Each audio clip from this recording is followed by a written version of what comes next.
What is up, ladies and gentlemen? Welcome to another episode, episode 9.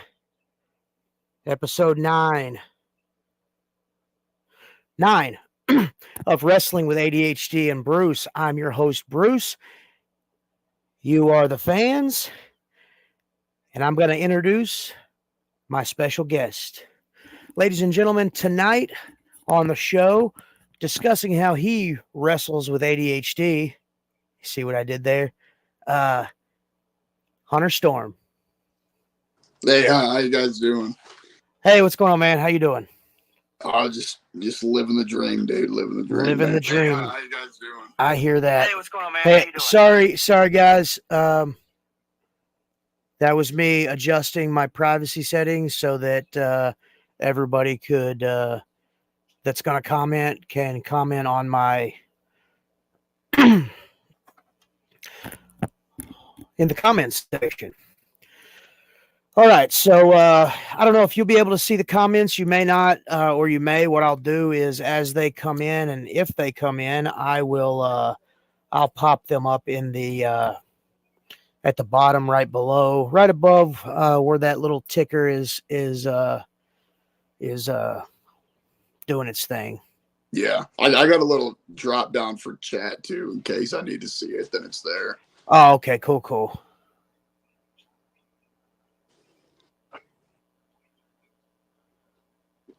Oh, wow. That'd be really super cool. I don't know if that's real or not. Sorry, my son just sent me a production still. What's up, Caden? Just sent me a production still of Beetlejuice 2. So really super excited about that. I heard about that too. I'm pretty sure Michael Keaton's still going to be in it though. Yeah. In fact, let me see if I can show y'all guys this. It shouldn't be any kind of copyright whatchamacallits, but maybe you can. It looks like Beetlejuice, and he's got looks like a syringe full of truth serum. I don't know what's going on. It's supposed to come out. It's supposed to come out this year or next year. Hey, what's going on, Spencer? Okay. All right, so Hunter Storm. This is your time to just tell us all who you are and where you're from and what you do, and share as much as you want or as little as you want, man. It's entirely up to you. I try to give this opportunity for guys to to share all their socials for like social media and stuff, and if they if you can score a couple of likes and shares and follows from this, sweet. Yeah, absolutely. Well, like you said before, my name's Hunter Storm. I was actually born in Poplar Bluff, Missouri, but I was pretty much raised in Michigan my whole life. I was diagnosed with ADHD around the time I was about 12, 13. And went to, just kind of had a regular childhood, I guess, if that's what you want to call it. And finished high school, went to the Marine Corps, did my 4 years there and got the heck out of there. And and then I got over here, and then my dad, he's a 25-year vet, and that's kind of something that was always kind of in the back of my head. That'd be actually really cool to do, was start wrestling, and I'm sure you can relate. So for sure. I started the training, and 4 years later, here I am. So right. So wrestling with ADHD since you were 13. Yeah, 12, 13, yeah. Not bad. 12, 13. That means you were in like what, 6th, 7th grade? Yeah, that sounds like right, yeah. Oh man, that's I remember I was diagnosed in the 2nd grade, so I was 92, so I was like 9 or 10 years old. So 91, 92.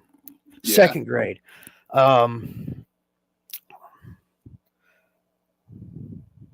No, that can't be right. Anyways, there's that little tangent thing. I didn't go to math school. I don't know. Right?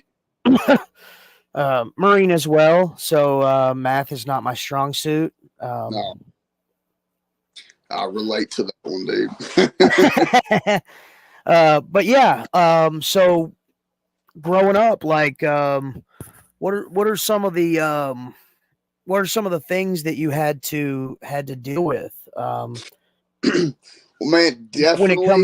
when it comes to ADHD? Like, I Yeah, understand we all have different kind of life experiences that mold us and shape us and direct us, but like the constant, since it's in your head, since it's you, the constant here is ADHD. So what are some of the things that you ran into?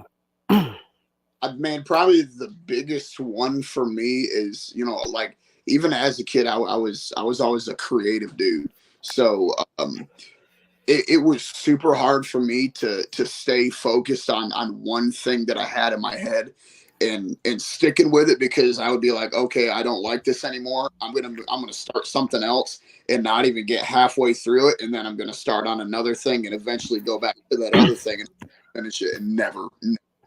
So it was always just really staying focused on one task, and I've never really been able to actually do that. Right. I have this thing that I've adapted over the years. Yeah, man. Hey, what's going on? Well, Melissa, how are you? Cameron, what's up, dude? Doing all right, doing as good as we can be, I guess. I am actually ready for the big show this weekend. Should be fun. Oh yeah. Um, so yeah, I developed this thing over the years, and it's almost like a coping mechanism where I already know that I'm going to eventually lose interest in the thing, Yeah.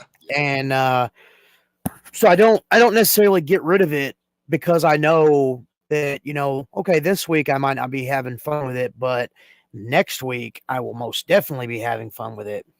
Oh man, absolutely. Man, a big thing that, like, I know that really worked for me is that I would have like a really thick notebook, and it would have to be thick for a reason, because I'd have just so much stuff that I wanted to put in this notebook. Like, whenever I wanted to start on something, whether it be like just a little side art project I want to do, or I was wanting to build something, I would write it in that notebook and write down where I wanted my stopping point to be okay for me to move on to something else, and Yeah. I would keep the book. Yeah, for And sure. What was that? I'm sorry. that notebook, man, that really helped me through a lot, coping wise and everything. Oh It yeah, helps. yeah. Well, in my opinion, because I do the same thing. It definitely helps with the mind clutter. When everything is just all over the place, when you put it down on pen and paper, when it's out of your head and written down, not necessarily that it's set in stone, but so that way it's out. You know what I'm saying? You got it out of your head, and it's not just a thought. Once you give it that physical form, it's something like, okay, I'm gonna do this. Right. Um, No. I've got lists for days. What are they called? Day planners, yearly planners, whatchamacallit. Yeah. Those helped me out a lot. Those helped me out a whole lot in school. Oh yeah. It's for me too, man. Man, Chief, we miss you, dude. Hope you get better soon and come back just as strong, if not stronger. Absolutely. Um, so yeah, those are always good things. The lists, because me, I've got so many hobbies that I do. Some of them I do better than others. Some I do really really poorly, in my opinion. When others are like, oh man, that looks really cool, I'm just like, it's not what I want it to look like, so it's kind of shit. I know it. So yeah, that being said, one of the things that people like us with ADHD, um, one thing that I realized is when I want to do something, I have a it borders on obsession. You know what I'm saying? Like um, I an example that I use a lot is painting. I love painting. I used to draw. I still do draw from time to time, but now it's more of a digital medium with Photoshop and different computer applications like that. Um, but I use painting as an example. Like when I first started, when I first got it in my head that I wanted to paint, I I was almost obsessed with the different types of paint and the different colors. And one that I stayed away from was oil painting, because I knew that I knew that oil, it takes so long to dry. You almost have to do it in layers, and you have to do it over a period of time. It's not something that you can just slap together. And unless you've got a technique, like I watched Bob Ross, and that guy, he had Cool. a he had a wet on wet technique that I could never create. I've got one Bob Ross painting that I did myself. When I was in college, I went through a Bob Ross course, and I learned that technique, but it was just something that to me was just so meticulous. I just was like, guys, I'm going to screw this up, so I'm just going to stay away from it. And the thing about like that style of so detail oriented that it's so hard to be able to like I don't even want to say copy it, but mimic it. Well, no, yeah, and that was the whole thing about the Bob Ross seminar. It obviously it wasn't Bob Ross, but it was a Bob Ross trained artist or a painter that came and taught us the techniques that they were taught. Right. But yeah, it's not copying, it's mimicking, and sometimes the most sincerest form of flattery is mimicry or copying. Right. So I'm gonna kind of peek over here at the comments here real quick before they get away from us. Cameron Hedge, Hunter Burleson, Bruce McGowan. Growing up, how did ADHD affect relationships? Man. I'll let you answer, and then I will, unless you want to think, and then I'll answer and then let you think. Whatever you want to do. Yeah, man. So like, especially like when I had first, like actually found out, hey, you know, what's going on with me isn't just something that like I'm just overthinking about. I actually have something that can be treated for me, and how it affected relationships for me. I would constantly have this thought in my head like, oh hey, are they like are they really my friend? Are they really like who they say they are? And I would constantly um look for different avenues to, I don't even want to say judge that person, but to really figure them out. Because but that could honestly also be a mix between with the whole schizophrenia problem I talked about earlier. Yeah. It could even mix between those really. For me, Well, maintaining relationships is hard. oh, for sure. Well, the longest relationship that I've ever been in, I'm still in. Me and my wife just celebrated our 22nd year of being married. And Congratulations. thank you. Every day, to me, every day is it's a new adventure, and not in a bad way. It's me figuring out how to keep things new, because I'm not, and this is not me talking bad or making fun of marriage or relationships in general, but I look at it, I go into things like that with my ADHD brain. I go into it like a hobby. Yeah. You do something until you get good at it, and then it becomes second nature. It no longer is a hobby. It's just something that you're semi good at. And I'm not saying that I'm always good at being married, because sometimes I'm not. Sometimes I'm shit at it. But the repetition, the repetition, and the dopamine that I get from that um, hasn't gone away, and I don't really see it ever going away. But it's one of those things where you just figure out ways to make it work. I get what you're saying along the lines of like friendships, those type of relationships. I always kind of kept myself guarded and kind of masked around my friends, because I didn't want them to judge me because of my quirkiness or my inability to focus. If somebody was telling me a story, like I I took from the story that they were telling me the important parts, and everything else I would almost not react to, because it was like, hey, that's cool. Can we go on to the next thing now?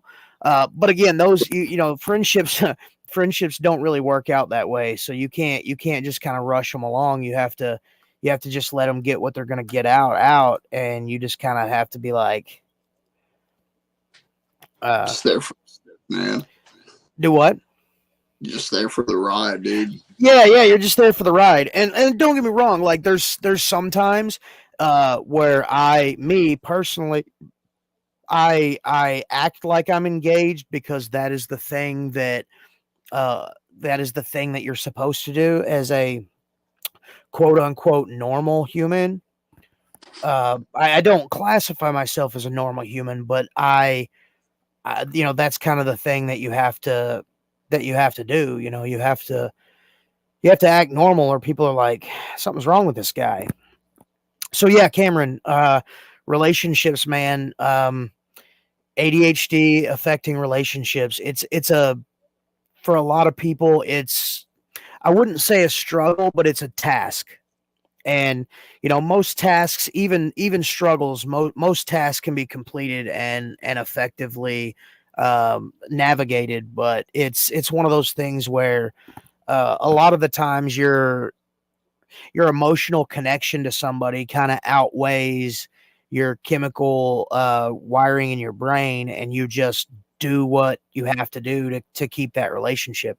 If it's something that you feel is important, you figure out a way to make it happen. Oh, definitely, dude. Man, I know for me, I think I've been in 10 days. Me and my wife, we will been together for 4 years, and Awesome. yeah, dude. And and man, it's like she doesn't deal with any of the ADHD stuff. So I know for me, what is the most challenging part about it is staying comfortable in the spot that I'm at. And Yeah. yeah. So for me, I'm always wanting to know. All right, so what's the plan from here on out? And I don't focus myself on, hey, we're in this moment right now, so let's enjoy it. I wish I could be, but I'm not. So I'm constantly worried about, okay, hey, how are we going to do this? The next time, how are we going to do this tomorrow? How are we going to do this the next day? You feel me? Yeah. Well, I'm a self-described dopamine vampire. Uh, I got I'm like a succubus for dopamine. I want to be able to enjoy what I'm doing. I say Right. it all the time. If I'm not having fun doing it, guess what's going to happen? I'm not going to do it anymore. I was talking before, and to one of my guests before, and it was almost like it disappeared. Like once it no longer gives me the or once it no longer gives them that person the enjoyment that they were getting, it's almost like out of sight, out of mind. Right. So with relationships and life in general, that was the follow up to Cameron's uh, comment earlier or before. It's almost like you have to Uh, Me personally, you fake it until you make it. You you you you make things interesting. You make them fun. Um, Right. 22 years, I still flirt with my wife. I do that because that's how I enjoy us. You know what I'm saying? No, yeah, Other things too, like having 4 kids with her, and crafting a life with her. Um, those are all fun and enjoyable in their own little ways. But I find ways to keep that dopamine feed, you know, pulling in, it making me enjoy the things that I'm doing. And that not necessarily just for people with ADHD, uh, or just me in general. I'm talking about life in general. If you right. have a problem, if you have a problem enjoying something, and it's something that's worth a damn, and you want to keep doing it, find ways to make it fun. No, yeah, You know what I'm saying? You just have to. Uh, the topic at hand is ADHD, but it's also wrestling. So with that, in a wrestling, from a wrestling standpoint, if you do the same thing over and over again for X amount of years, yeah, you're gonna eventually hate doing that thing, which you're gonna eventually hate wrestling. So if you find new and inventive ways to make wrestling fun, and make you have a good time, then you almost fall back in love with wrestling, and you can continue doing it well after you thought, man, maybe I should just hang it up. I'm not having right, any fun anymore. So yeah, Cameron, that's what I do. You guys that have been around me for the past few years, I'm all the time sort of reinventing myself, or reinventing the definition of what I am, in the ring. And the reason I do that is because I want to continue experiencing new things, experiencing new aspects and facets of who I am in the ring. right. No, I mean, man, like I want to say the whole time I've known you, it's with you, it's a constantly evolving thing. Something has never been the same for a long period of time. It's always been something something that I don't think that the fans have seen something from you yet. So you're constantly evolving when it comes to that aspect. Yeah, I try, and I see that from a lot of guys. I see the evolution of who they are, and the evolution of what their definition of wrestling is. Because just like there's many different flavors of ice cream, and many different flavors of many different genres of movies and books, and all this stuff. Wrestling's the same way. There's so many different things in wrestling that make it new and exciting. And I say it all the time. Like, there's nothing that you've ever done that hasn't already been done before. It's just figuring out your way of doing it, and figuring out a way to make it work for you. Right. Oh, hey Paul, what's going on, man? Hey, it'll be good to have you back. But yeah, that's kind of my whole take on that. So what how did ADHD, were you on medication for your ADHD, or how did you? No. For how it really started is like, especially with a lot of things at home, the way things were going for me, especially when like schoolwork, obviously. Um, a big part in that is me not being able to pay attention like everyone else is. And my mom was starting to catch on to that. So she took me to, I don't remember where it was at. Might have been over in Grand Rapids, Michigan, and she took me over there and sat me down with an actual specialist when it comes to that stuff, and we had talked about it, and that's when I was actually diagnosed with it, and I may have been on medication for a little bit, but I know after, pretty much after that were gone, we just never, my mom just never went back to refill them for me, and I haven't been on anything since. I got you. So like with me, and I try to do this all the time. Or I say, I'm not going to do this, but I end up doing it anyway. So I'm not even going to say it anymore. With me, in similar yet different situations, my parents thought it would be advisable for me to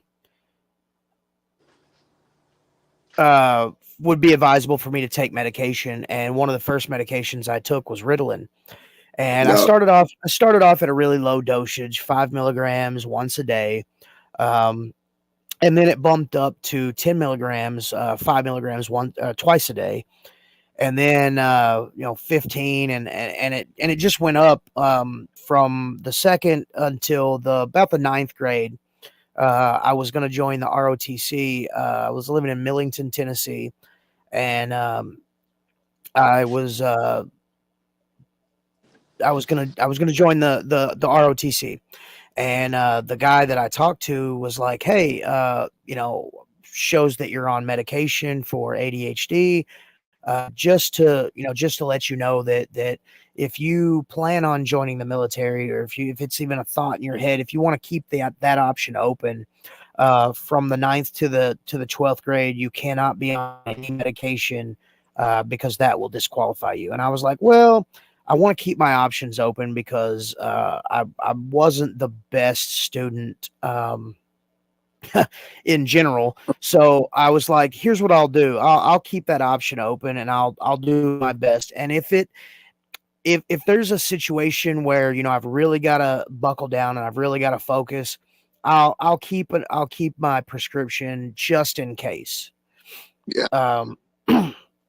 So, 9th, 10th, 11th, I pretty much just used the bell in between class to as an alarm clock to wake me up to go to the next class. Right. And then it was about the last semester of my senior year when they pretty much they had the talk. They brought my mom and dad and me into the counselor's office and was like, "Look, your son, he has been messing up, and what's going on, Debbie? Glad you could make it. He needs to really focus, or he is going to repeat the 12th grade over again." And Right. of course, it was a huge disappointment to my mom and dad because they were both really, really, do good in school oriented, and me, I mostly did crap. And the reason, it wasn't, it was me doing it, but once I learned the thing that I needed to learn, I just lost focus or interest in it.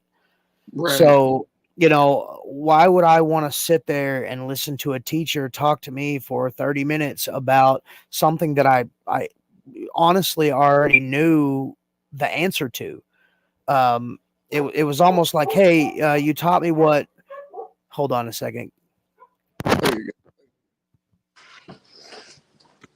It's my pack of dogs.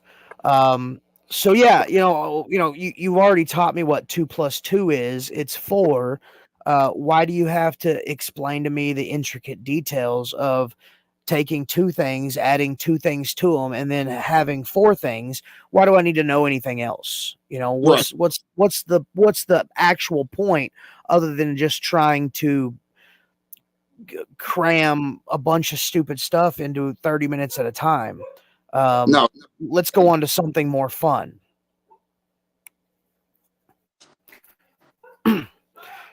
We are doing great, Debbie. If you haven't noticed, I've got Hunter Storm on here, and right now we're listening to a rousing rendition of a history lesson with Bruce. But we're supposed to be talking to Hunter. But one thing that I've noticed is me, you, everybody that I've talked to that has ADHD, as many things as we have that are different, we are a lot the same. Um, a lot of, we may have had two different walks of life. We come from two different places, um, two different childhoods, two different, completely different people, individuals. But one thing that makes us the same is our struggle with ADHD and our how we wrestle with it. Um, so so yeah, how was little things like homework or because I know with me I would do the homework, but then from the house to the teacher, if it got lost in my backpack, my bad. I did do it. I just lost No, interest. I know for me, a lot of it was, hey, I'll do one question and then I'll come back to about 10, 15 minutes later and I'll do the rest of the homework later. And man, and for a while until I'd like actually, kick myself in the rear and was like, hey, Hunter, get your stuff together. It was more of a thing like, dude, I would even forget to do the rest of it because I would do like half the homework and be like, oh, hey, I need to go do this real quick because it needs to be done like now when it could have waited. And it was just a thing where my head, like I really couldn't concentrate on the task at hand, like homework wise. And my head would be in so many other places that I had to do whatever was in my head at that very moment and just like completely just forget about everything else. Yeah, Debbie, you are absolutely right. Homework sucked. Um, I Facts. I was a lot the same way. Like if as soon as I got home from school, if I even looked at something that wasn't homework, the homework maybe didn't get done. No, yeah, it never. It's just because I lost focus. You know what I'm saying? Like once once work once work was done, once I was home from school, I was like, hey, look, school's done. I could do a lot of my homework at school, Yeah, but at the same time, I just, for whatever reason, I would, and I would do it. I would almost have to do the work. And I remember doing this, I would have to do the work and then fold it and put it in my book because I knew that book was going to make it to class. And yeah, if that book made it to class, I could just open it up and, oh look, hey, I know I said I didn't do my work, but I got it here right it is. here. It's right here. Yeah, Here it is. it's I was just lying. I don't know what I was thinking. It's right here. That's just Um, plain. but yeah, uh yeah, that's a thing that I did, and it was goofy as shit. So we've been kind of drawing on like right. That is absolutely right. I have to do this now. And our brains are like, what homework, right? And Yeah, that goes for you'd tell yourself on the way home, like, man, as soon as I get home, I'm gonna sit down, I'm gonna do this homework. But the second you get home, oh look, something shiny, or oh hey, yeah. there's that level on that game that I've been trying to beat for a month. I'm gonna go ahead and see if I can do it. I'm only gonna do it for a few minutes. 5 more attempts. 3 hours later. Yeah, Uh, for real. David, dude, we've talked about this, bro. Uh, the more you watch these interviews, the more you evaluate your own experiences, right? And I'm not trying to say it's like folie à deux, like shared what is that word I'm looking for? Psychosis.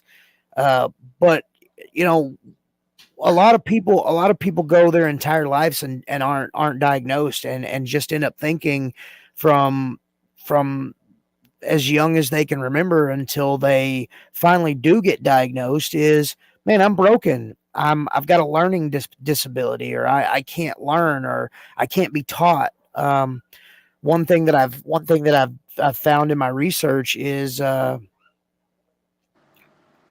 right. Okay, next I die, lose. I have to get back to work. Right? Yes, absolutely. Uh, And but it's one of those things where until they are diagnosed, they're like, man, I'm dumb, or I can't be taught, I can't learn. Uh, you start beating yourself up yeah, about you start beating yourself it. up, and it's a vicious cycle. I had a guy, who I through wrestling, I've become really good friends with him, and he wasn't diagnosed.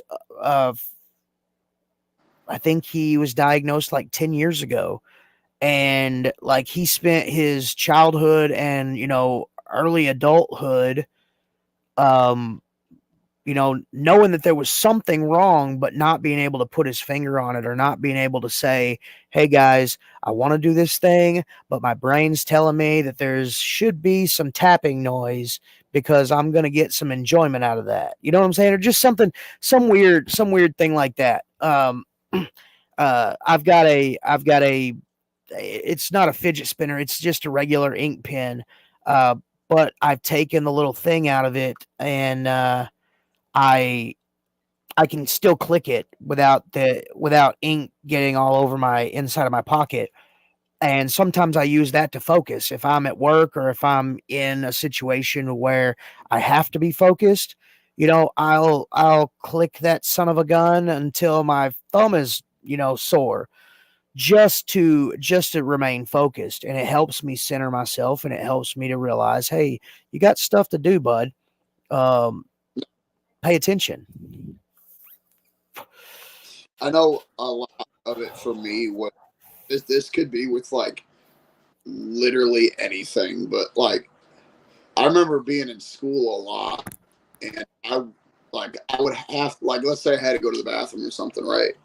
And I had to like do a certain thing a certain amount of times before I would allow myself to go up and go to the bathroom. Like it could be like, hey, I have to, tap my foot 10 times before I'm get up and go to the bathroom. Weird, man. Oh, but Well, yeah, that sounds a little bit more like OCD, but at the same time, obsessive compulsive disorder, ADHD, obsessive compulsive disorder, to a certain extent, the spectrum of autism, they're all they all walk that fine line, and right. just a half a step to the left or to the right, and you may have one or the other. But no, I 100% get that, and it makes lots of sense. Absolutely, Debbie. And Zach, Zach and Lydia, I'm not no selling you. I'll get to you guys in a second. But yeah, TV shows are the same way. I have almost sat until my bladder exploded because whatever I was watching was more important than getting up and going to the bathroom. For real, Um, man. um, I appreciate that. I really do. I have a lot of fun doing it. I know it's not wrestling, sort of, so to speak, I mean, but but it it's, is though. It's oh, it totally is. It's entertaining and it's fun. yeah, yeah, right, yeah. So so yeah, and I'm sure Hunter, you've had some experiences with that too. Like you're so singularly focused on one thing that a lot of the other stuff just kind of falls to the side, and you don't think about it as much. Oh, absolutely, man. Because I know, actually, because because I was getting a lot of advice from you from it actually, because when I was wanting to starting to learn how to make masks and stuff like that, I would do it for a while, and then I'd get to a certain point, like, you know what, I don't do this anymore. I want to do something else, and just completely forget. I have like four different pieces in my closet that I'm halfway done.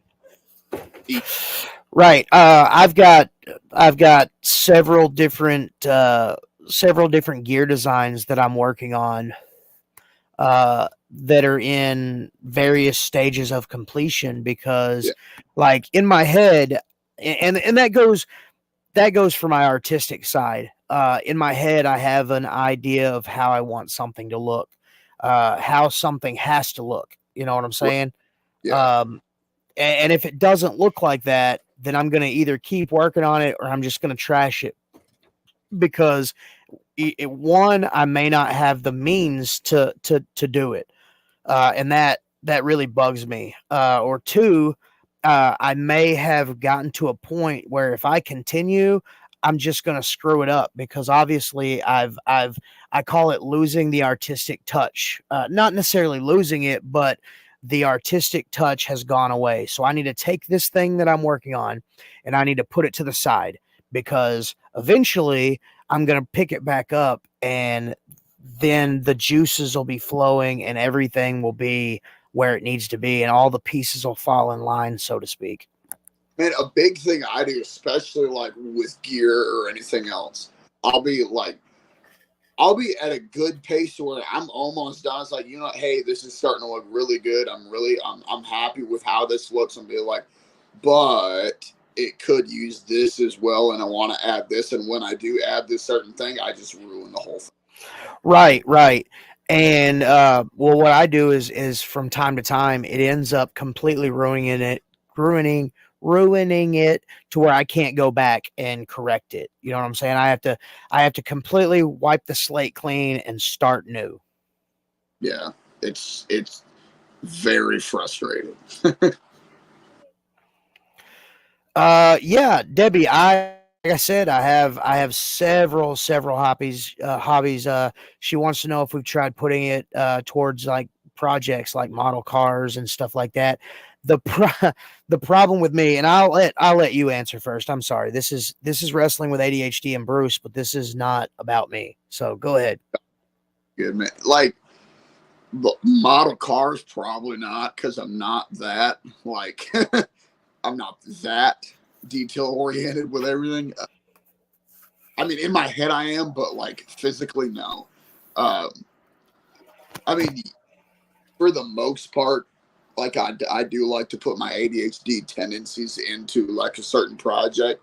Like for the most part, it's the masks and stuff like that, or like building something for my son or something like that because I'll be racing in my head. I built them like a tool set the other day. Oh, right on. Like it's just something like, oh hey, I feel like I need to do this in like now, and that's something I feel like Ashley doesn't quite understand to a certain point. Like if I want to do something, it has to be done like at this moment in time. Right. Everything else be damned. This has to get done.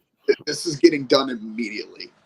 Well, and that goes back to I think like this is just with me.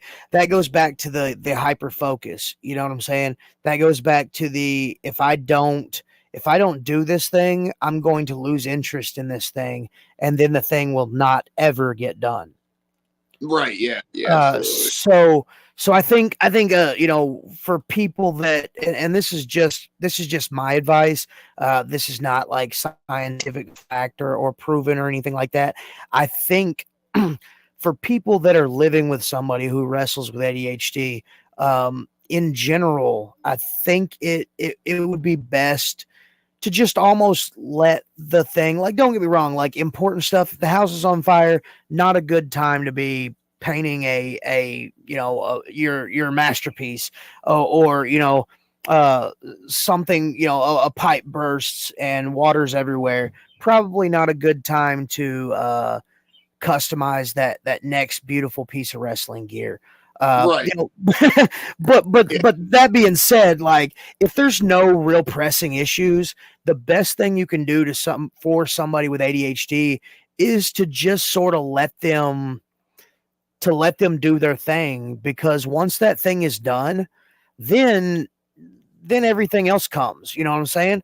But I've over the years, I've been, let's say I've been working on a project, and that's what I call them, my little projects. I'll be working on a project and I'll have a situation where something major is happening and I have to put the project down. Once I put the project down and I go handle the thing that's the most pressing thing to worry about at the time, Once I come back to that thing, it takes me so much time to refocus and recenter myself, to almost put myself in the mindset. I have to, it's like I have to, okay, I was watching this at the time. I was listening to this music. I was, all the mood has to be right. You know what I'm saying? Excellent, man. Or I fall into, like, I wouldn't call it a depression, but almost like a funk where it's like, man, I'm not good at anything and I'll never be good at anything and I'll never be able to complete any project. And, that's my mind telling me, hey, dude, why can't you do anything right? And then, Nope. then once I, yeah, then once I meet those criterias of the things to get me to where I need to be, then it's like I'm firing on all cylinders and I'm rocking and rolling. Hey, maybe Uh, I'm good. yeah, maybe I'm not so much of a screw up. You know what I'm saying? Maybe I can do some things. Right. And it's almost like a sense of accomplishment once that project is done and complete. I customize action figures. When I started wrestling, I was around several people that my kids really enjoyed watching, and I really enjoyed wrestling with. So my kids wanted custom action figures of them, so I made several action figures of guys that I wrestled with, Dirty Little Dave, Sarge O'Reilly, the LA Hustlers. I made so many different guys. I don't know. I might, David. Let's see, Debbie. I bet ADHD people could build a house in less time than someone. Look, I honestly believe that too. If you get like a fire team of dudes and females, dudes and girls that had ADHD, you could probably accomplish a whole shit ton of stuff. Um, What David say? he said, "You're gonna let Hunter talk," and then he's just laughing at me now. Hey, man, David's an a-hole, man. uh, no, I don't think that he is at all. No, really at all. But no, it's one of those things where, just curious. This question is for both of you. Your last matches you had, did your ADHD mess with you during your match? Go ahead. Oh man. Um, the last match I had is what was it? Oh yeah, I remember now. Yeah. So what I'm doing currently is something that I'm not used to doing really whatsoever. And the whole thing around it is so new to me. But at the same time, because this is so new to me, it's exciting. And it's something I've never done before. And like I said, it's exciting. So I really get to, jam my creativity into it. But when it's something that I've been doing for a minute, it's almost like I start to get bored of it to a certain extent. But what I'm doing now, since it's new and it's fresh, I can put everything I have into what I'm doing right now, and with it to a certain extent, if you know what I'm saying. Yeah, absolutely. My last match was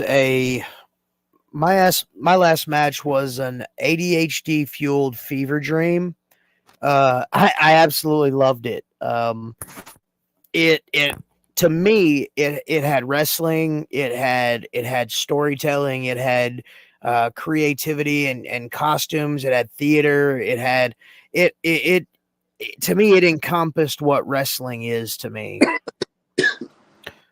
Yeah, Hunter, listen to this. It's called Evolution. That's Uh, that new thing that you've never done before, that's really exciting, that you really get to put your creativity into and build it that's evolution, man. That's getting out of your comfort zone and doing something new, and then finding out, holy shit, I'm really good at this. it is a change of fact David's an a-hole, but Right. I will agree. And he will probably agree as well. He said he's really proud of you. Thank you, man. Thank you. So now is the part of the show where I'm just going to ask questions and I'm going to let you answer them. Yeah, So yeah. David, this is where I let Hunter talk now, David. He takes it back. He said I take it back. You can't take it back. It's already there. It's already said. No dying allowed on the show. LOL. Well, there's already a dead man on the show, and he's possessed a werewolf. So, if that gives you any insight into what I'm currently doing, people watching, Don't 3 times. he's not an a-hole. It's almost Look, 9:00. You can say ass, David.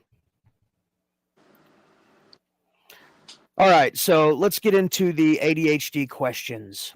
yeah. First off, the thing I love about this, and I've came up with these questions, and it doesn't matter who I talk to, they always have been answered or can be answered one after the other. One answer will lead into the next question. Right. And if they have been answered, you can expand on them. So, question number 1, how did having ADHD affect you growing up? Oh man. Kind of almost to the same aspect that was hit earlier when Bolo had asked that question about like relationships, because growing up relationships were really hard for me, not only to maintain but to progress in them, because I was always like you said, I was always wanting that dopamine out of it. I was never really satisfied with things staying the same for a long amount of time. I always wanted something new, or I wanted something exciting to happen. And even saying to as were like, and as a kid, I wanted bad shit to happen so it would be exciting. Right, right. That was just David saying he had to bounce. He's catch the replay later. Bye, David. Have fun. Tell Tab and everybody and Fred and everybody that we love them.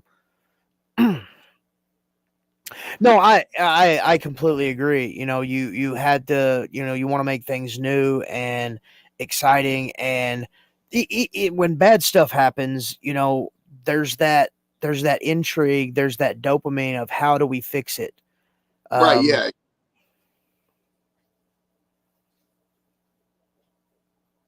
Okay, Debbie's got a question that's for question 1. How does that affect you now with your personal life? Man. Honestly, now that I'm about to be 20, so I'm not really old at all, but still, I don't want bad things to happen whatsoever. And to be honest with you, my wife actually helps out a lot with keeping everything under control. A big part about it is she's always wanting to do shit, so that helps out a lot. Always wants go ahead and do these new things and make it life exciting, because I'm sure Bruce will say the exact same thing with with his wife. It's really good to have someone around you that makes life enjoyable. And yeah, so I'm going to answer your question. That'd be my perfect. No, I'm about to be 25. Yeah, not Oh, now. she thought that you said, and it sounded like you said you're when you said you're not really old at all. She thought you said 20, because so did I. I was like, man, you young gun. Yeah, but I'll be 25 in like 2 weeks. All right on. So, question number 2. Hope that answers the question. Coming from a child to an adult, how has having ADHD affected your personal life from being a child to transitioning to an adult? I not trying to answer the question or anything, but I think the Marine Corps had a large part to play in that. Uh, Uh, you don't have time for ADHD when you're in the Marine Corps. no, dude, you got to grow up real quick. Uncle Sam doesn't give a shit about that. No, man, he don't. He really freaking don't. No, man, that pretty much, sums that question up. Really, is like, yeah, my childhood did have my times and everything like that, and um, the sad part about that, I feel when you like ADHD, a support system is like 90% of what you really need, and I really didn't have as much as I would have liked to, so that led me to do other things to cope with it. I won't get into that right now, but it led to me doing other things in order to cope with it, and then getting up to the Marine Corps. It, like you said, you don't have time for it. You can't say, oh, hey, you're going to have to take it slower with me because I don't think like everybody else. They don't give a damn. You know. Well, yeah, and that being said, like everybody's Marine Corps experience is different. Everybody comes from different walks of life. Everybody's Marine Corps experience is the same and yet different. One thing that I've found in all the years that I've had ADHD, and especially once I became a wrestler, was that team sports isn't necessarily the best for people with ADHD. When it's easier for people with ADHD to have a single sport kind of thing. And the Marine Corps, in a lot of ways, it is a singles competition because they teach you the things that you're supposed to do, and your buddy can't do them for you. You have to be the one to make those changes. You have to be the one to do those things. It's not graded on team effort. You know what I'm saying? Now, after hey, can you stop making fun of me? Yeah, I keep saying because I've got problems. I've got problems. Okay. Anyway, now that's the wife making fun of me. Oh yeah. It's a never-ending struggle in the McGowan household, in the Warwolf pack. Anyways, so yeah, it's the Debbie, my wife's making fun of me. It's cool though. We make fun of each other. That's how we keep things new and exciting. It's like a 24 hours a day, 7 days a week roast. Debbie said that birthday chops are coming your way from David for calling him an asshole. No, he can take those somewhere else. But no, and that's the thing about the Marine Corps is, not only is your day from the time you wake up until the time you sleep, they especially in boot camp, they pack it full of so much stuff that you don't have time to to lose focus. And coming from a combat experience, when you're in combat, you don't have time to lose focus. You lose focus, you lose your life. Yep. So military in general, you don't have time for it. You really start to live and become an adult after your service, because then you're kind of forced to be an adult. Not that you're not in the military, or in the Marine Corps in general, but there's no accountability but your own. So when you get out, it's almost like when you turn 18 and you move out of your house and you go get a job and you look, Dad, I'm an adult. Well, after the Marine Corps, there is nobody that's looking at you saying, hey, you got to do this, then you got to do this. It falls all on yourself. See you later. Yeah.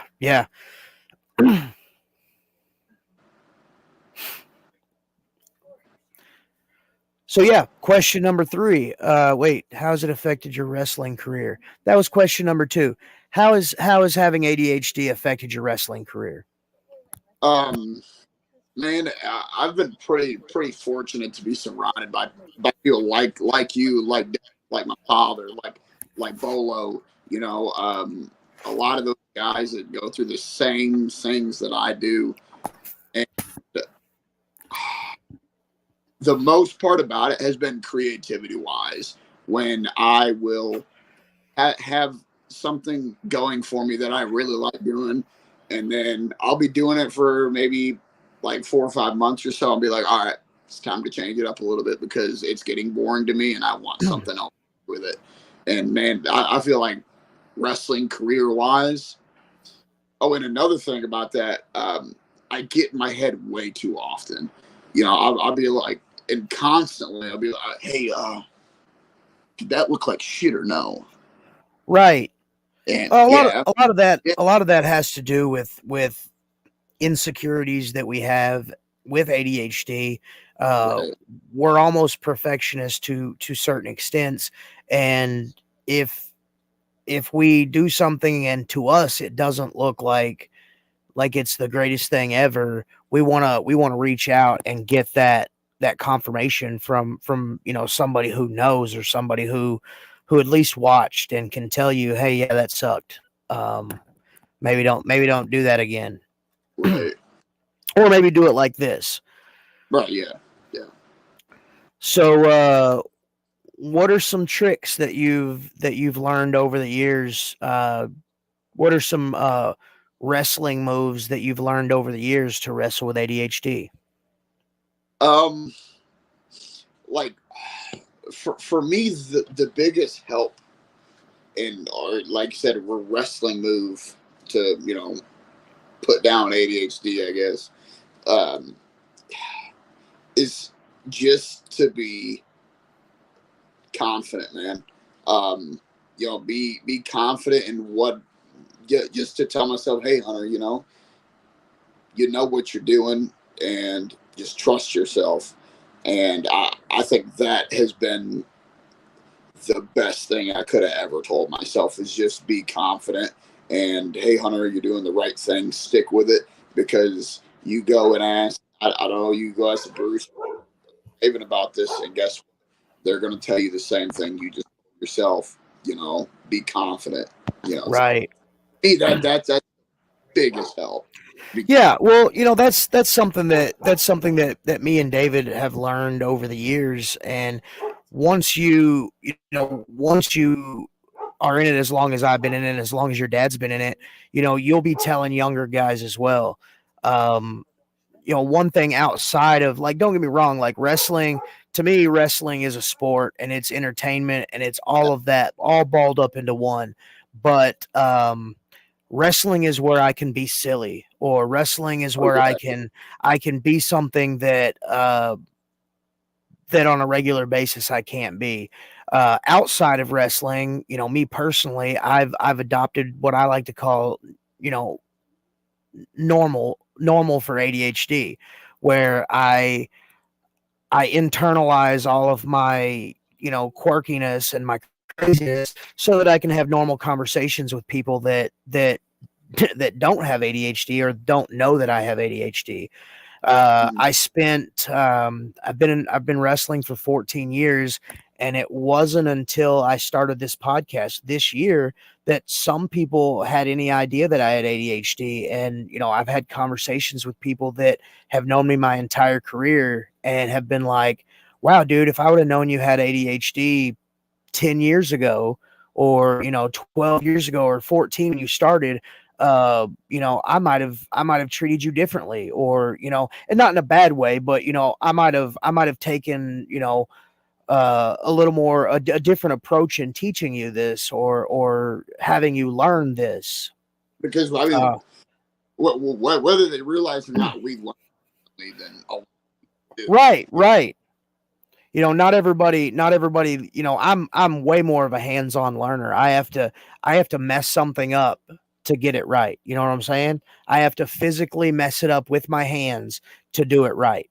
right, So that being said, it really pays to find out, how someone learns, because how people learn is as different as people's eye colors or their hair color or their preference in movies or whatever.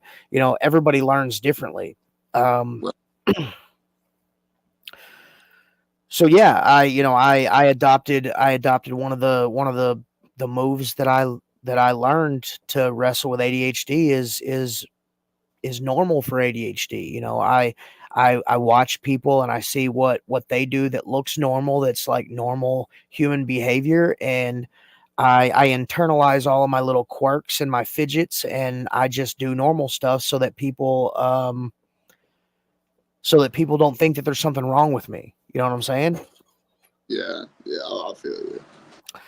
Let's see here. Honestly, without people knowing, it makes us feel 100% better and helps us learn and move on to be more comfortable and confident in our lives. Absolutely. I never told people in the wrestling business that I had ADHD because I didn't want them to look at me different. I didn't want to be. Uh, it made me feel comfortable because nobody was looking at me strange, like, oh, this guy's got ADHD. It's going to be so hard to teach him. He's not going to want to listen. He's going to lose focus. Um, but again, that goes back to, the hyper focus and the hyper vigilance of ADHD. I wanted to be good at wrestling, so I put the blinders on and I focused on learning wrestling. Right. And every new thing that I learned and every new place that I went that people saw that I was doing good, or I was getting better here, or I was excelling here, it boosted my confidence and made me way more comfortable. So, but I think, looking back, a lot of people that I've talked to since I started doing this ADHD podcast is they're like, oh my gosh, dude, I feel like I missed a whole part of knowing you that, could have helped. And I'm just like, well, the thing there is, again, it falls back on that didn't want to be judged, didn't want to be looked at as difficult or unteachable. Never judge a book by its cover. You never know what those pages might hold. Absolutely. Yeah. But that's the thing, I wanted to put on a normal face, and I wanted to learn like everybody else. So, I just kept that to myself. And, over the years, I took several ass chewings in wrestling. And 90% of those could have been alleviated by me just saying, hold up, I lost focus and I got distracted. And sometimes that happens. Right. So I feel like now, like 14 years in, a lot of people have been more, what's the word I'm looking for? Been more Under- understanding. Yeah. Been a lot more understanding. And like, if I go out there and I blow a match out of my ass, people are like, no, not necessarily giving me a pass, but just being like, hey, well, what happened here? Instead of just jumping to, hey, you're a piece of shit and you suck at wrestling. Why did you do that thing? You know what I'm right. saying? Yeah. I'm my own worst enemy. I keep stuff to myself so that nobody worries, and it ends up making people worried. So, uh, Right. and then when they find out, they're like, "Oh man, if you would have told me that, we could have both, handled that together instead of you just trying to muddle through it as poorly as you possibly could have." Right. Uh, so yeah. That's question number 3. Some of the tricks that you've learned to control it or to have it work for you. Question number 4. Well, it's actually a 2-part question. So, what are some of the positives of wrestling with ADHD? Um, by far, attention to detail. Um, I think someone, I mean, you would even understand this as well. Someone with ADHD, like I said, our attention to detail is so out there, and our outlook on literally everything is so out there compared to what I guess a normal person can perceive. It's, I don't even think it's really even in comparison, really, to like I said, the attention to detail and the all the hypersensitivity to literally everything. So that's, Right, right. anyways. No, I 100% agree. And to expand on that, like the super attention to detail, I look at it like driving down the road. Like a normal person drives down the road and they're looking out of their mirrors occasionally, and they've focused on what's in front of them. Uh, when I drive down the road, I'm looking at the mirrors all the time through my peripherals. I'm looking what's coming in front of me. I'm looking what's behind me. I hear a noise. Where's that noise coming from?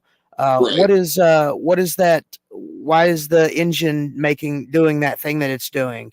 The AC's kind of funny. What's going on there? And then Right. like as soon as like let's say you add something like rain to the mix, it makes everything that much more. You know what I'm saying? I'm not just focused on driving. Now I'm focused on everybody else that's driving. You know what I'm Yeah. saying? Because I want to make sure that they're not slamming on their brakes when they shouldn't, because that could get me in a wreck. Or I don't want to. I want to focus on this, but I'm focused on everything. You know, I tell the wife all the time when we're driving, like, this is literally the safest place you could possibly be in the entire world at this moment, because you know a normal person would be just focused on driving. Me, I'm focused on everything Yeah. all at once. And I know that can be tiring at times, but it is what it is. You know, I would much rather be mentally drained than to not be super focused on something. Yeah. And that's generally how I watch my wrestling matches back. You know, I'm when I should be focused on, oh, did I perform that move properly, or did I have the right technique or the footwork? I'm focused on, well, you know, my boot came unlaced here, or my shoestring is popped out, or you know, just something. You know, why did my beard do that weird flip thing that it did there, when really I just wanted it to lay down? Why Um, does out? do what? Why does my stomach hang so much? Dude, yeah, there's that too. Right, right. I feel the same way, John. I don't know that. I mean, we all probably would have been, because you know, being trained and then now transitioning to the guy who trains people, I see a lot of the mistakes that I made as a young guy in wrestling. I see everybody make those same mistakes. When I first trained, there was certain things that I did, and there's certain things that I see other people do, and I try to comfort people by saying, "Hey, you're not the first person to make that mistake. Don't beat yourself up about it. Just keep doing it and doing it this way, and you'll get better. Or keep trying to do the thing that you're supposed to be doing, and you'll get better." So I don't know if I don't know if we would be the same wrestlers we are now without our and I wouldn't even call it a mental illness, really. But at the same time, I feel like we wouldn't be. I feel like you're right. You know, there's a certain part of me that doesn't think that I would be the same guy I am now if I didn't have ADHD. And I'm not saying that that's a bad thing. I'm just saying that it may have taken me longer or less time to get to where I'm at now, or who knows? You know, maybe I would have gone further. Yeah, Uh, absolutely. let's see. So you pay super close attention to detail. My doctor hasn't professionally said I have it, but has hinted at it. But my husband has ADHD and ADD, and honestly, this kind of explains a lot. Um, what the what I tell people is the best thing that you can do if you feel like you have ADHD, or you know, ADHD as well, is to go get evaluated. And the best way to do that is get a referral from your doctor to go see a psychologist, because psychologists are the ones who are medically trained to recognize and diagnose ADHD. When I was a kid, when I was in the second grade, my grades were shit. You know, my focus was shit. Everything was garbage. And we went to a doctor. The doctor referred me to a psychologist. I went to the psychologist, and with the first few minutes of being in the psychologist's office, he was like, "Hey, dude, guess what? You're not broken. You have ADHD. You know, so let's take this medicine. Let's get you right." And that's that's a thing. I talked to since I've been doing this ADHD podcast, I had a lot of friends message me or call me and talk to me, and they're like, "Dude, I'm not trying to latch onto your thing, but I think I might have ADHD." And I'm like, just go get tested. The worst they can say is you don't have ADHD, or the best thing they could say is, hey, you don't have ADHD. Um, depending on how you look at it. But yeah, uh, that's just a thing. I've got 4 children, and out of the 4 kids, my oldest son has ADHD, and he's got a pretty good case of it. So, that being said, you know, 1 out of 4 ain't bad. Yeah. Sorry, my daughter was saying something to me, and I can't. Was diagnosed with ADHD. Oh, No, they don't call it that anymore. yeah, they don't call it ADD anymore. ADHD. The DSM-5 classifies it as ADHD, attention deficit hyperactive disorder. Sorry. But yeah, my second son, Caden, he was diagnosed when he was a kid as well. So look, 2 out of 4 ain't bad. I've got some friends that are girls that have ADHD, and it's weird, but like for girls, it's the same but different. Right. So I don't know if that makes any sense or not. It's same but different. Same but different. Right. So yeah, okay. Part B to question 4. What are some negative side effects of wrestling with ADHD? Yeah, I mean, in my opinion, honestly, the positives can just have the exact same effect as the negatives, because you could be paying so close attention to that detail that the most important thing you miss is fun. You know? And in a nutshell, I think that would be my honest answer, is just missing out on the fun part and being so hammered into everything that you, as someone with ADHD, thinks is so important, but nobody else sees it. And you're just like, oh, hey, my foot was not at the right freaking angle when I went to go lock up or something. My foot's in a weird spot, and you're missing the fact that, hey, the fans are really enjoying this, and you're missing all that. You know what I'm saying? No, I completely agree. For several years, I did that. I was so hyper focused on making sure I did everything the right way that I've said this for years. I love every single thing about the business, even the shitty parts.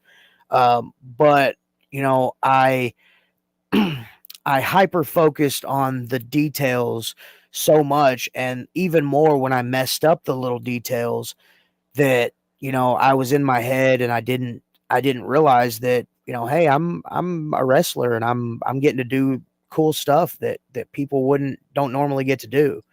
Right. Yeah. So yeah, I could see that as a negative.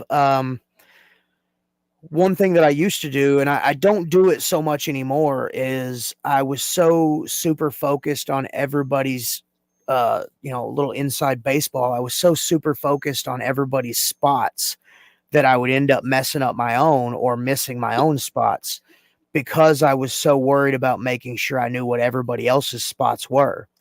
Right. Yeah. And dude, that got me in trouble so many times. And when I say trouble, I don't mean like, you're fucking fired, Bob. It was, really just butt chewings from guys that I looked up to. And all I could tell them was, hey man, I'm sorry. I was so focused on everybody else's stuff that I forgot my own. Man, Uh, I know there's, man, I think you've told me it a couple times, is that when I'm out there, I worry about the next spot too much, and that's one of my biggest things is I need to focus more on what's going on in the current moment than I do in the next spot.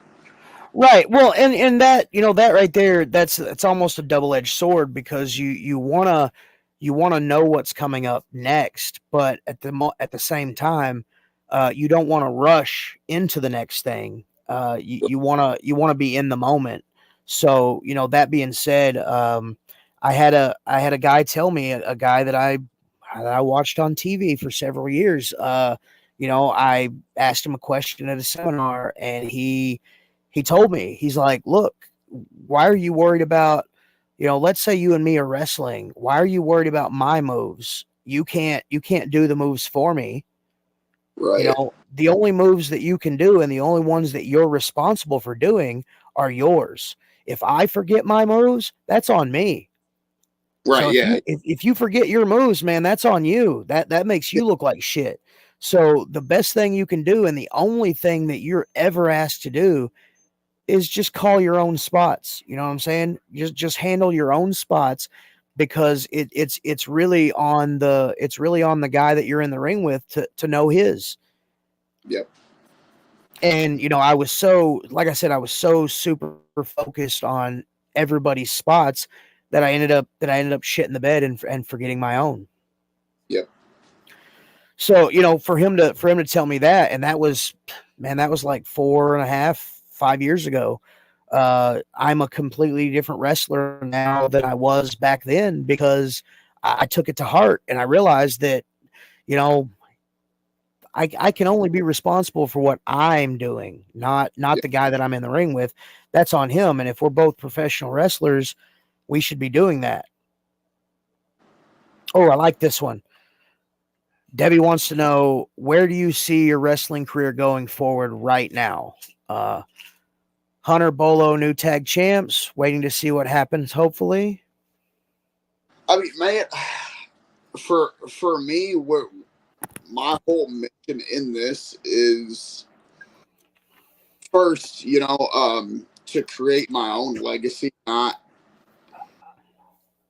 just my eyes, but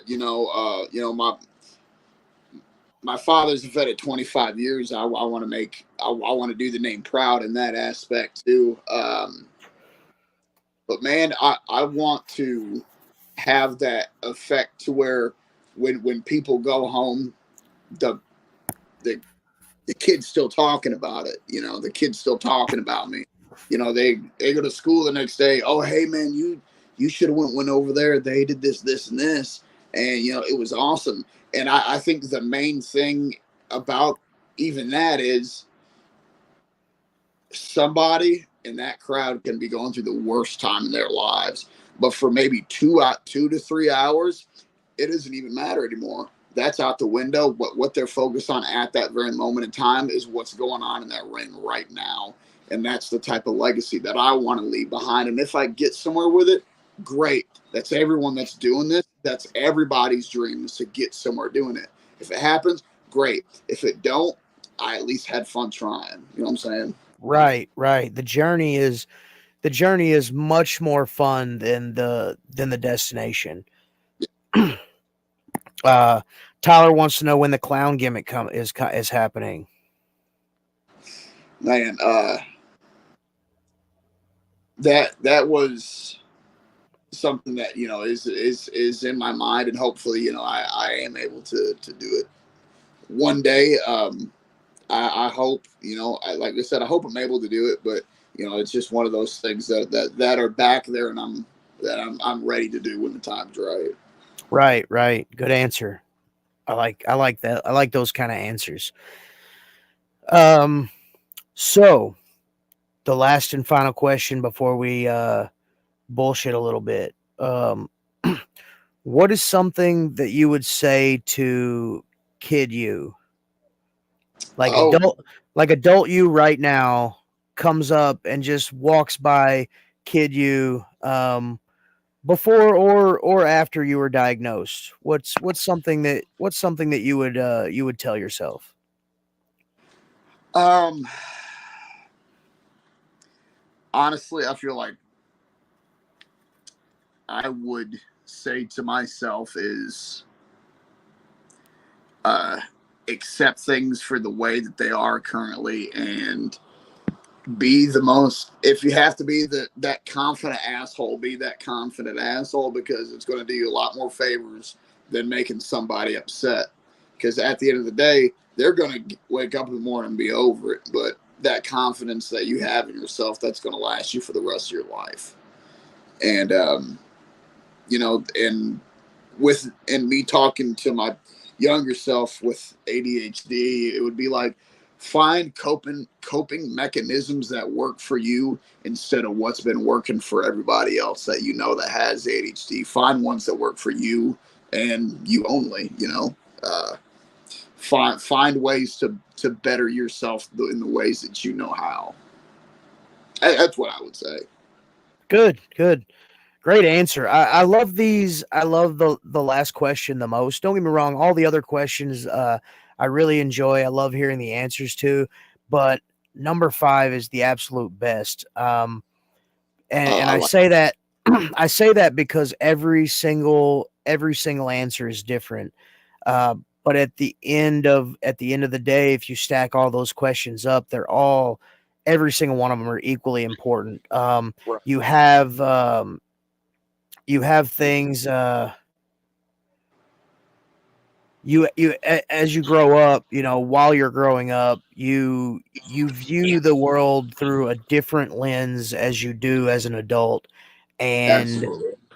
things when you're a kid are so much bigger and so much more, what's the word?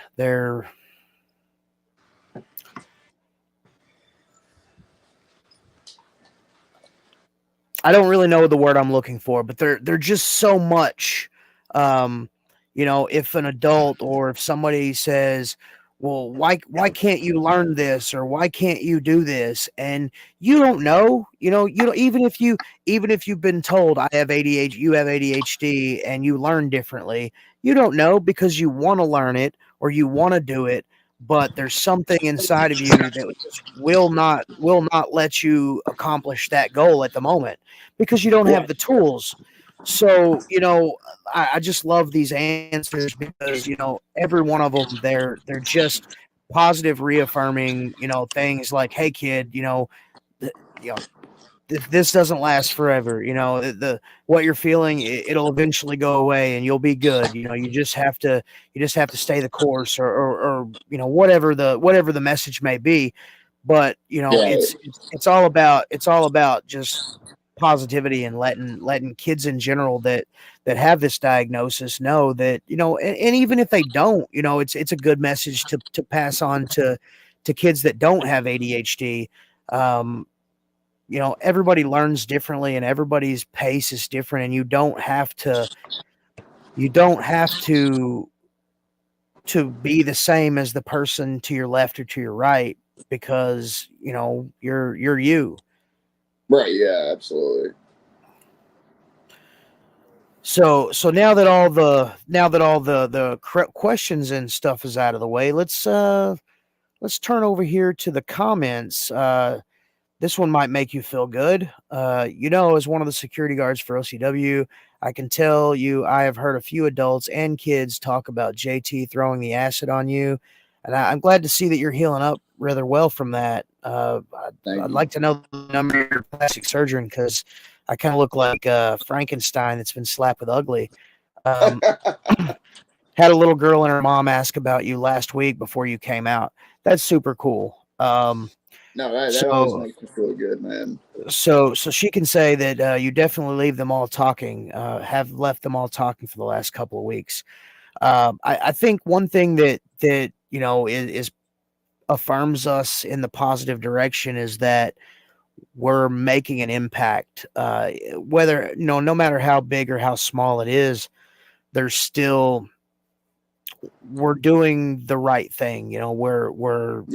We're progressing in the right direction, and I like how you said that making it is making it to the top, whatever that may be, for you is the goal for everyone.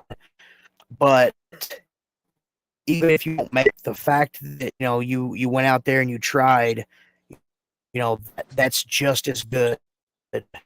Yeah. One thing that I heard several years ago, and I'll take this to the grave, and I will forever do this. Business owes us nothing, and we owe the wrestling business everything. And I say Absolutely. that, and what that means to me is that when we start wrestling, what we sacrifice for wrestling is our body, our personal time, our whatever it may be, personal time with family, friends, or weekends. My signal is kind of shit, so it's kind of glitchy. But what we sacrifice and what we give to wrestling is what wrestling is owed. So people that have come Absolutely. before us and paved the way.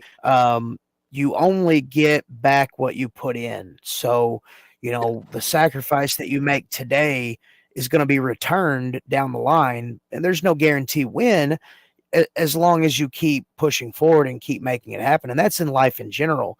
If you just half-ass life, man, life's going to half-ass you. But if you give it your all and you put in max effort, what you're going to get in return, um, it's something that can't be replaced. I have strong feelings about military service and the Marine Corps in general. When I first went to boot camp, I never thought I was going to make it, and then when I did, it was like, holy shit! I sacrificed all of this, and what I got in return is a title that's mine forever. You know what I'm Can saying? never be taken away And from you. never be taken away. So that right there, it kind of, in my opinion, that translates to wrestling as well. Yeah. As much of my body and as much of my personal time and freedom that I've given to wrestling, um, I'm slowly starting to see a little bit of a return from that, because I've got so many people that look up to me, and I tutor and I mentor so many people that I Right. feel like I'm starting to get that back. You know what I'm Thank saying? you, man. I can personally say that, man. I believe I told you this earlier today, but man, your impact has reached lengths that I don't think that you may even fully understand. Because man, like, No, I agree. And dude, when you said that, I wasn't no selling you at all. I was in the middle of work and I was like, man, that means so much to me, but I don't toot my own horn. So I no, don't yeah, so I don't really know how to, I'm like that guy that's like, okay. set You that. know? Uh, Debbie, yeah, to a certain extent, he'd already been wrestling when I met him, but I've tried to do my best to help him out as much as he asked for it, and I would never tell him something that would steer him in the wrong direction, because Right. I want everybody to succeed and do great things, and I've got so much confidence, and I see so much potential that it almost forces me to completely forget about anything that possibly bad that could happen. I see a lot of good stuff in Hunter, and he's taken Thank a you, lot man. of a lot of the stuff that and this is not me blowing smoke. I've actually seen a lot of the stuff that I've told him that he's implemented, and it's the reward is, hey man, you remember that thing that you told me a couple of years back? Well, I did it, and dude, it totally worked, and I'm just like, No, for real, man. yeah, Yeah. it feels good, because like the guys that told me probably had that same thing told to them, and then when I can pass that on, it's like that keeps wrestling alive. Oh These yeah. lessons, these lessons that you learn, that you have positive confirmation that they actually work. Those are lessons that you're going to pass on to the guys that you train, and those people are going to pass it on to the guys that they train, and it's Man, just because I remember, man, one of the probably biggest things you used to tell me was slow down. And man, I'm starting to do it, and I'm happy about it.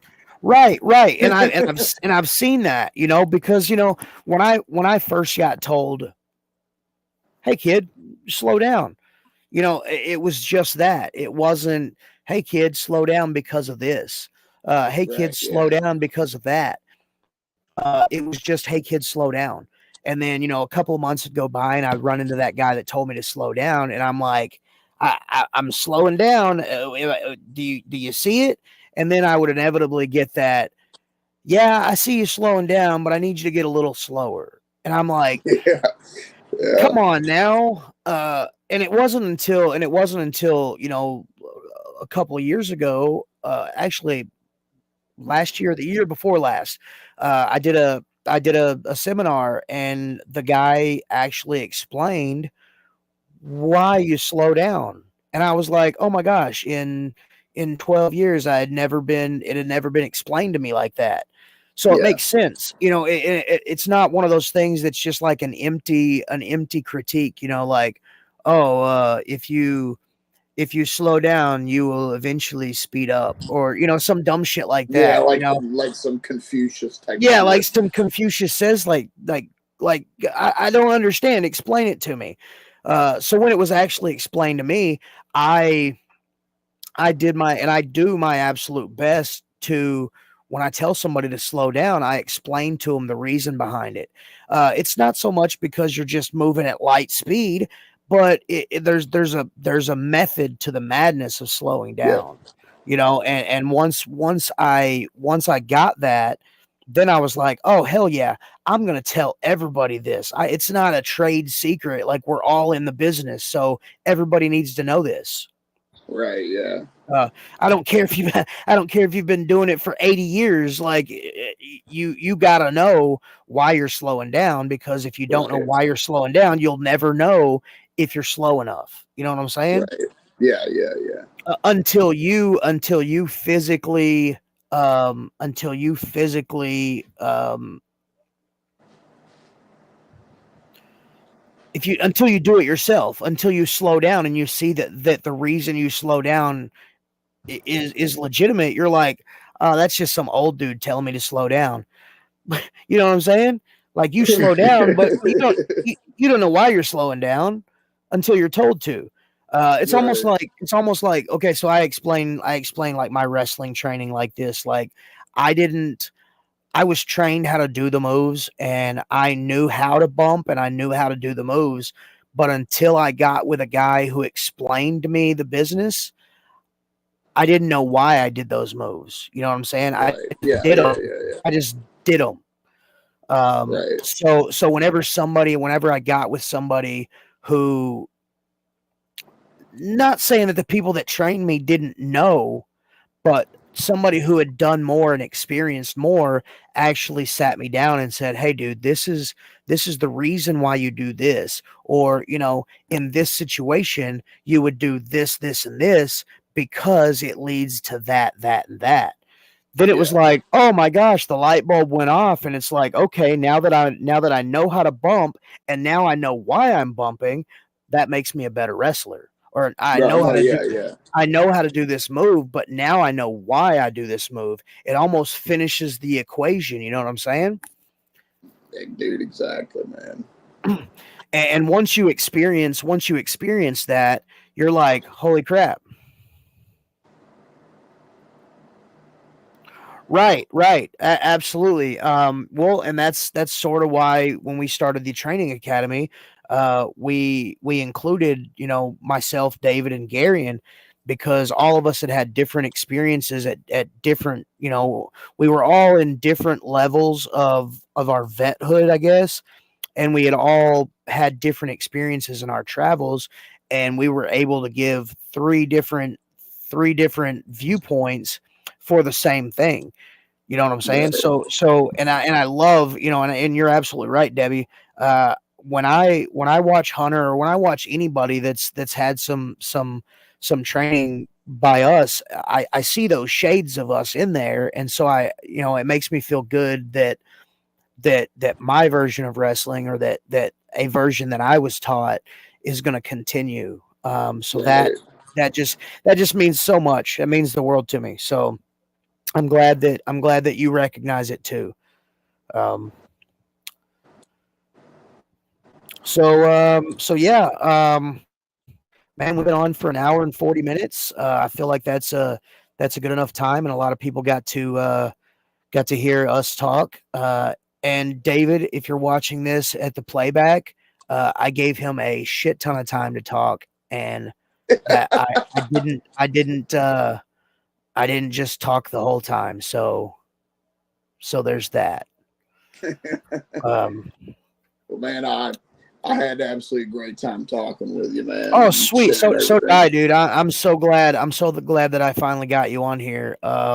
Like I tell everybody, I'm eventually gonna do a part 2 to all these, just to kind of touch base again. It'll be a whole new, same show, whole new format because it'll be a round 2. So it'll be the rematch clause. Works for me, man. I'd be happy to be on here again. Awesome. Sorry, a little thing went into my earpiece.